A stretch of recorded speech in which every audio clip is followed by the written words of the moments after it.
Το χειρότερο πράγμα που μου είπε ο πρώην σύντροφός μου ήταν κάτι που ήξερα ήδη. Ύστερα από 17 χρόνια σχέσης και προφανώς το τελευταίο διάστημα δεν ήμασταν καλά, κάποια στιγμή είχαμε μια διαφωνία και γυρνάει και μου λέει «Γιατί κάθεσαι μαζί μου, δεν έχεις αυτοσεβασμό?»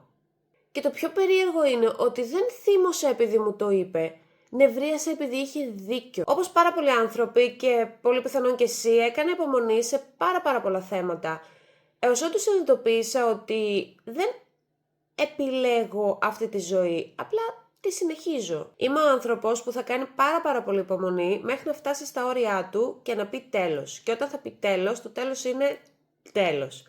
Αυτό ισχύει σε όλους τους τομείς της ζωής μου και νομίζω ότι είναι κάτι που μπορεί πολλοί κόσμος να ταυτιστεί. Και ξέρω ότι είναι πάρα πολύ δύσκολο να δώσει τέλος σε μια κατάσταση, είτε αυτή αφορά τη δουλειά, είτε αφορά κάποια σχέση. Με τον καιρό όμως και την εμπειρία, νομίζω ότι καταλαβαίνεις ότι δεν πρέπει να προσκολάσαι σε ανθρώπους, σε στρατηγικές, σε πελάτες, σε ιδέες. Έρχεται η ώρα που αν κάτι δεν λειτουργεί, πρέπει να το παραδεχτείς και απλά να αλλάξεις κατεύθυνση.